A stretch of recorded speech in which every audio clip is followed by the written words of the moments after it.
All right, moving on. I have another update with my adventures with the open source scan converter, the OSSC, if you will. So now I have to find that chat window I took so long to bring open. Ooh, that's what this is about. And send you a link. Oh. All right, so there's a link for you. Does that, what the hell? Hopefully it All right, that opens in a tab. Yay. Okay, Okay, perfect. good. So this past weekend, last weekend I talked a bit about the VGA performance and line doubling, all of that, specifically in relation to the Dreamcast. So this week I was working on getting the Sega Genesis or Sega Mega Drive through the OSSC and kind of testing that performance. And first, again, I cannot say it enough, the OSSC is a really complicated device that's very hard to use, and much like the early days of the FrameMeister, nobody knows how it works, and the people that do know how it works seem to be hoarding their information. And this is kind of why a few years back I did all those FrameMeister videos, is because when I first got the FrameMeister and I was looking for help, there was some profiles that somebody had made to download, but as soon as I loaded one, it was wrong. Like, I could clearly see this is not correct. This looks like garbage. And then that's when I started really learning how the FrameMeister worked and kind of did everything on my own, and then shared all of the information I ever learned about the FrameMeister with the world, and hopefully, somebody took that baton and carried it forward. But I'm finding that same thing with the OSSC. So I spent about 2 hours trying to get the Sega Genesis to look correct. So what you're looking at or looked at, and what the viewers will look at if they click the link in the show notes, this is perfectly scaled Mega Drive Genesis footage. This is a perfect 3x scale. So every pixel of the Genesis is scaled 3 times high and 3 times across, and it's actually vastly superior than what the FrameMeister is capable of. It looks amazing. So, sidebar, this is you playing? Yeah. Yeah. This is how Sonic's supposed to be played? You're incredible. I was just going through. That's nothing. But yeah, the idea, like at the beginning, you can really see the sharpness. I don't know how the YouTube compression looks. I don't know if it did its second pass yet. But yeah, the back half of the video gets a little fast and a little compression artifacty. But yeah, it looks amazing, doesn't it? It really does. Wow. So it took me 2 hours to figure out how to perfectly upscale a 240p Genesis image triple that into 720p. But I did it, and I did it all by myself, and the information that I found online was, of course, wrong, and I had to figure out what was correct. And eventually, everything I learn, I will share if somebody else doesn't do it already. But yeah, it 2 hours just to figure out how to make the Genesis look correct. That kind of sucks. But it looks amazing. So what you're seeing is amazing looking footage. With the FrameMeister, you cannot get it to be perfect horizontally. So an NTSC signal or an RGB signal is basically, it's like 720 wide, and the FrameMeister will take and look at the entire horizontal line from left to right, the whole 720, where the open source scan converter you can tell it, okay, I don't want you to look at all 720 lines. I only want you to look, I think in the Genesis case, I only want you to look at 428 of that, and I want you to take a sample I want you to take a sample here, here, here, here, here, and here. Basically, I'm telling it, okay, I want you to take a sample 320 times over this 428 length of this 720 line. And basically, I don't know if that makes sense. You have a lot of control over where it samples and picks the color, but you can then make it perfectly. That 320, you can get that tripled into, 960. Well, and scaling, if you think of Photoshop, you're describing nearest neighbor, if I'm not mistaken, when you scale something. Yep, definitely. Yeah. But you can make it say, okay, I want you to take So that kills 320 snapshots and then just triple it. Right. And that's not something that you can do with the FrameMeister. No, so by doing that, you're going to kill any color bleeding that might happen. Like all that stuff is gone. The color bleeding is gone because it's not taking a look at, okay, what is happening between that, the black edge or the green edge of the leaf and the blue of the sky. Right. It's not in the signal. It's not going to be this perfect, stop and start. There's going to be a little bit of, something in between there. And the FrameMeister takes that and scales that as well. Yeah. And then because you can't make it, like the Genesis in particular, like you can't make it a perfect 960 pixels wide. It's either a little long or a little short. And the scaling, therefore, isn't even on the left side of the screen versus the right side of the screen. And the open source scan converter is better than the FrameMeister in that way. So like what you're seeing, every single pixel is exactly 3x3 from the left side of the image to the right side of the image. And the clarity and sharpness is amazing. It really is. Now, that gets us into some problems, unless you want to ask a question first. Yeah, I do actually. It's not even related to gaming, but it's more capturing old VHS tapes. Is something like the FrameMeister or this solution, the OSSC, is it potentially a better resource to run old video footage through, say, something like this to clean it up? Do you know? The FrameMeister would be fine for, well, I don't know about VHS. Maybe. I haven't done it. Probably not, but if you're looking at some old analog footage that's 30 frames per second, the FrameMeister is fine.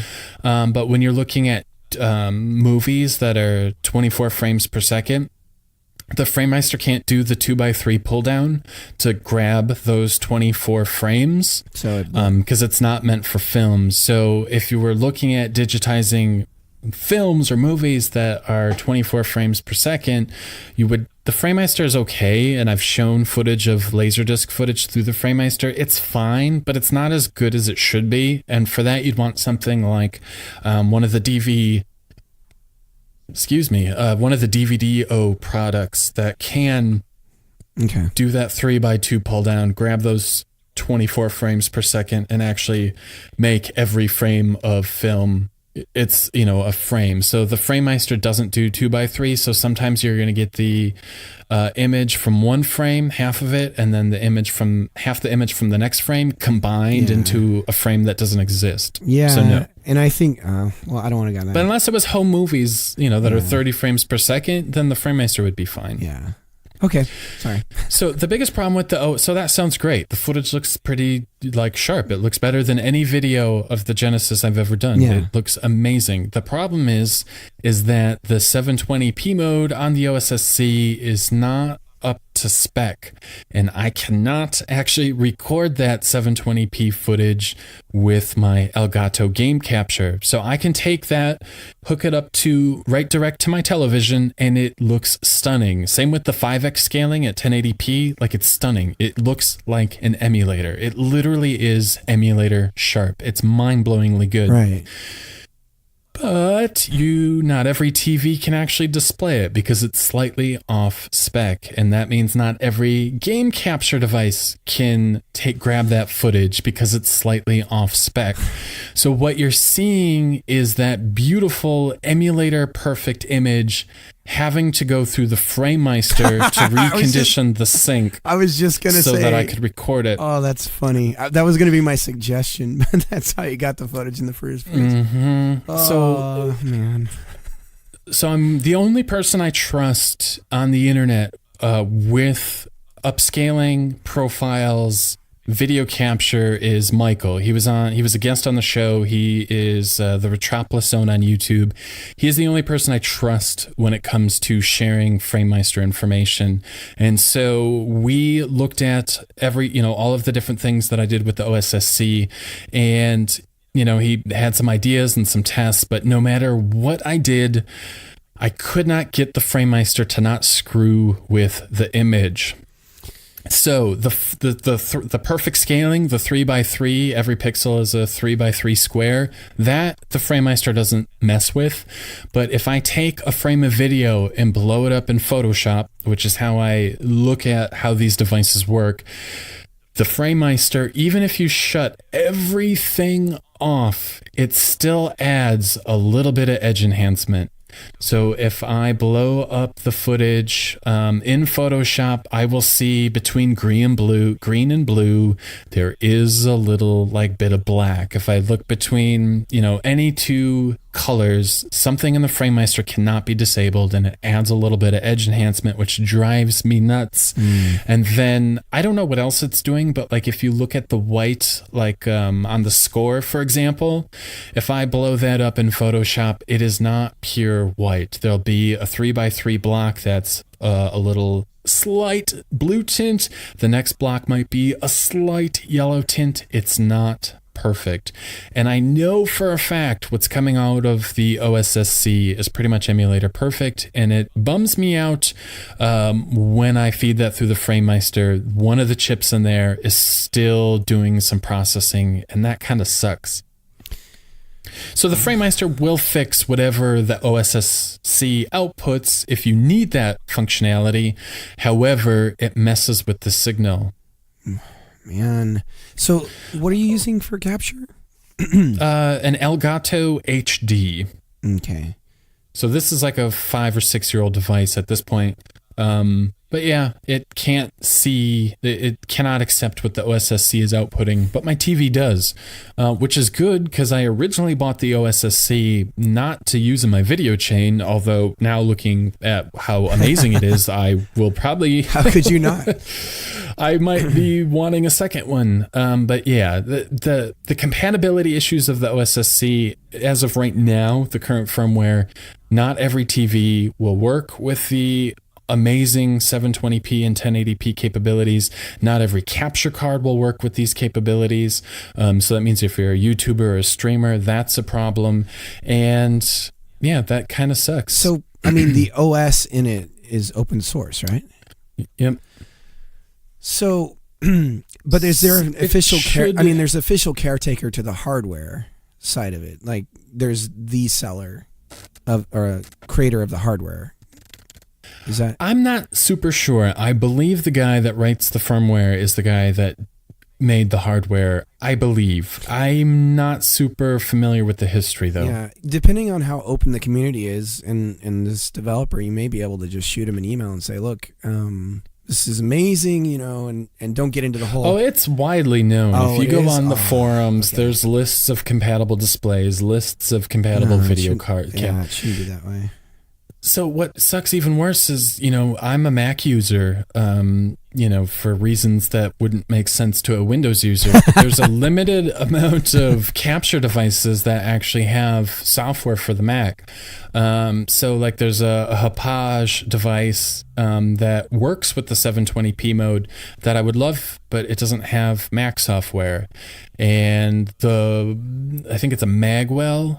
Does have Mac software. I believe it will work with the open source scan converter, but that device is $300 instead of $150. So yeah, that sucks for me as a Mac user as well. So for the time being, the next time I do a Genesis game, and it's going to eat me alive, it's going to be the OSSC reconditioned through a FrameMeister, and it's not going to be, it's going to look almost emulator perfect, but like I'll know in my head it's not. So that sucks. Yeah. So that's kind of my second update with the OSSC. If you can figure out how it works, you can get some amazing, literally emulator sharp footage from it. It's absolutely stunning. It's significantly better than the FrameMeister. Unfortunately, it has compatibility issues. That means you either need to buy a different TV or buy a different capture card or feed it through something like a FrameMeister or a DVDO product to recondition that HDMI, that sync or that frame rate or whatever's wrong to make it right. Yeah. Well, I just found the GitHub for the source code for it. There you go. It's in C, If anybody listening knows how to program in C and wants to help a brother years from now, somebody could just obviously write their own and just say, okay, you just use the remote and you select Genesis, Super Nintendo, Turbo, Xbox, whatever, and everything's just already done for you. But for now, that's just not the case. I like the fact that,